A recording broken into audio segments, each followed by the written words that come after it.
Hey y'all, Fire here, bringing the latest Crossout news. And today we're going to showcase the newest update 10.100. The main theme of this update is the holiday season. And of course, the biggest headline of this is the new Christmas Brawl present heist. Unlike on previous years, this time we're gonna have to escort a truck full of presents back and forth on the map. So the way the Brawl plays out, instead of protecting the tree, now we have to protect the truck. The truck will take a few waves to load, then it'll take a few waves to move to the tree, and then it'll take another few waves to unload the presents. And you'll repeat this process over and over until either the truck die or you just give up. There's a little plus on this. The truck features the unique contact that is able to hinge, that I really hope we'll be able to get our hands on at some point in the future. Please devs, make that happen. Also, you can do some side missions inside the Brawl to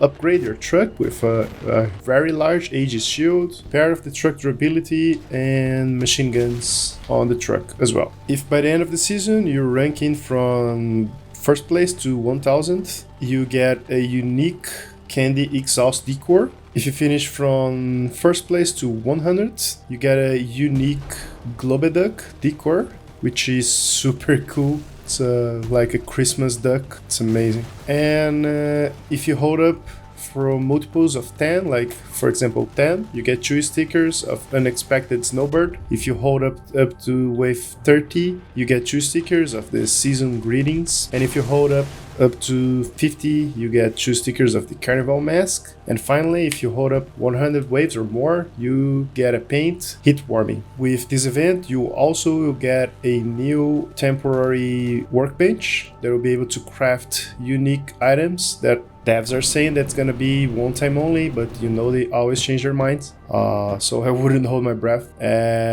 Those items are mainly a new siren, which is super cool. It's like an ambulance or something like that.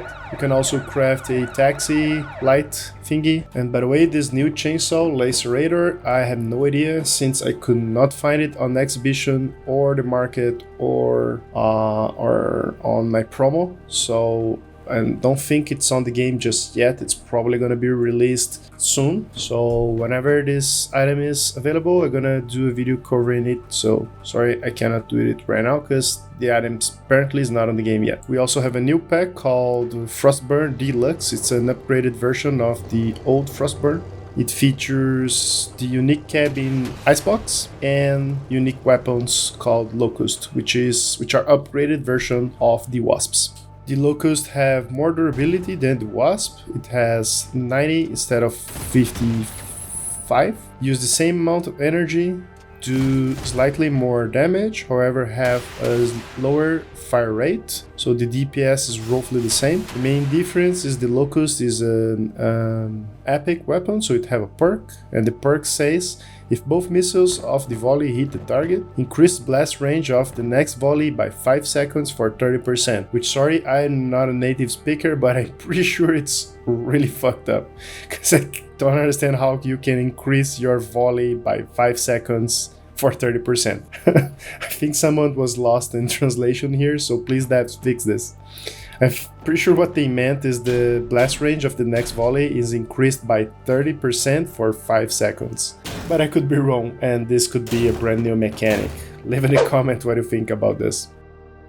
The pack also comes with a really cool hologram, or this one you can buy from the market. Price is rather high right now, but maybe it will go lower at some point, maybe not, I don't know. Either way, you can buy it from the market if you really want this cute new decor. And for the price, this pack costs $65, which is a lot. The weapon is not that great, and I know it has some decor, but I'm not sure about the value of the pack. You probably will be better buying a different one, maybe the Step Spider. I don't know. You have to do some math and check which one is the most profitable one. All right. What about non-pay stuff?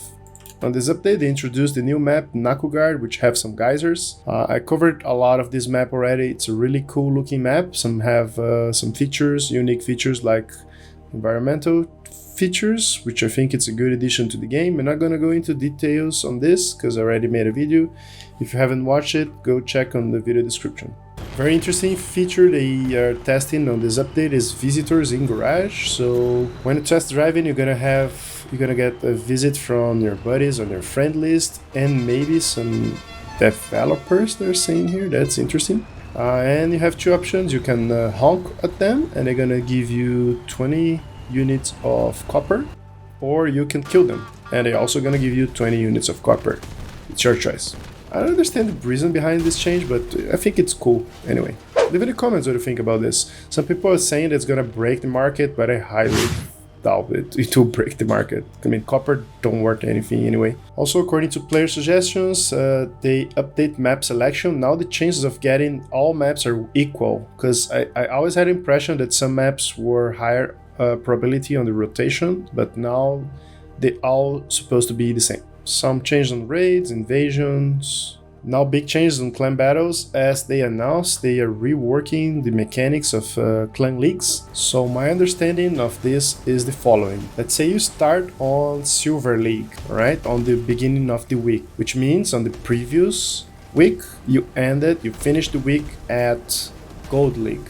So let's say, let's make this simple. Finish on Gold League, next week you drop to Silver, just as usual. However, if you keep losing matches over and over, you not drop to Bronze League. You remain at Silver League, and when you hit the bottom of the Silver League, for example, you will not be losing any more points when doing Clan Wars, even if you lose. However, you can always climb back up, and even though you go back to Gold League or something, you not be stuck on the Gold League. You can always drop back to Silver League. That's my understanding. So you will always be locked to the current league that you started the week and higher, never lower. That's my understanding. Leave in the comments if I'm wrong. This concerns me a lot because that can lead to so many levels of exploitation, like really. Let's say, again, I spoke this on my previous video, but I'm gonna say it again. Let's say I have a clan that have like 4 really good people on a squad, and I can just rent the rest of my 16 spots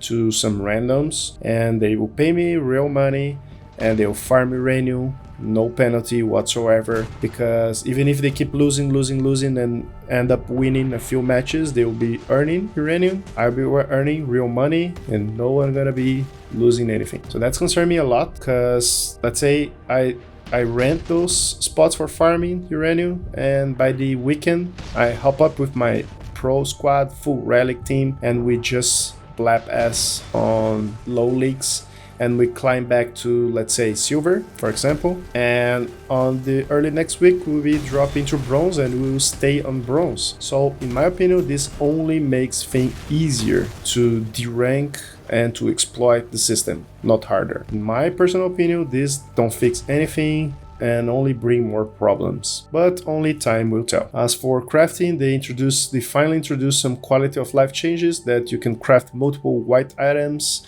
That's really cool. They are finally adding the Night Riders event unique exclusive items for faction workbench, so Protector, Arbiter, Pulsar, and the cabins Harpin, Photon, and Bastion are all craftable for a price significantly lower than they used to be on Night Riders. So rip you who spend a lot of time grinding for the event. They also changed Shotgun Breaker model, so now it's easier to protect. So now it's kind of similar to the Hammerfall. However, this don't bring the weapon like remotely near being viable for the price. They really need to change the perk. The perk is completely useless as it is. So they really need to improve the perk somehow. Actually, they need to improve the perk for all shotguns, in my opinion. Nidhogg got a buff for reload speed. I already showed this on the previous video. Go check it out. Goblin damage reduced by 10%. I also showed this on a video. Punisher got a slight buff. Durability 18% increase. Damage 66% increase. Pulsar got a small durability nerf from 850 to 770 units. All these I covered in a previous video, so go check it out on detail. Emily got a reload buff. Jewel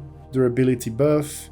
Lancelot a massive damage nerf, and they changed the Chainsaw Drozba to Mauler it changed the perk and the name. I also showed this in a previous video. The perk sounds like it's completely broken OP, but it's not. I mean, it's very hard to use the chainsaw, the old Druzhba. It's very hard to properly use its hitbox, so it's not a great weapon anyway. And they also introduced the new chainsaw, Lacerator. It's very similar to the Druzhba, have similar stats, similar energy, similar mass, however the perk is like complementary. While the Mauler will increase the damage output for all chainsaws, the Lacerator will gonna increase the durability for all chainsaws. I really like this idea of complementary weapons, like you have two weapons of the same type which complement each other. I think that's a clever system. However, the Mauler completely sucks on the hitbox, and I could not test the Lacerator whatsoever.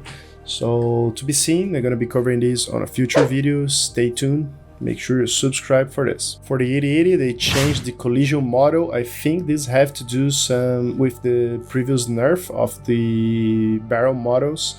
Some people were reporting that the 8080s would not turn the same way for both sides. Not sure if this is what they fixed, so if you know, leave in the comments. Goliath Tracks finally got the change they announced. First they went for increased of turning radius, then they scrapped the idea, then they increased the HP for some reason, that is scrapped the idea, and now the final version is PS increased by 350 units, which in my opinion is not nearly enough, and tonnage increased. I don't think this will be nearly enough to make Goliaths more attractive to higher power score and get rid of them on seal clubbing. I don't think this fixes anything, but we'll see. Severe nerf on the Cloak Chameleon, I already covered this on a preview video, go check it out. Some other minor quality of life changes, some sound fixes, some miscellaneous changes on progression, blueprint, models, nothing big here. Already showed all of this on my previous video. And a wall of text of bug fixes, nothing game breaking as far as I can tell. I think just some minor bug fixes. And that'll be all for this new video update. I hope you liked. In the case you did, don't forget to subscribe to the channel for more, and I see you next time.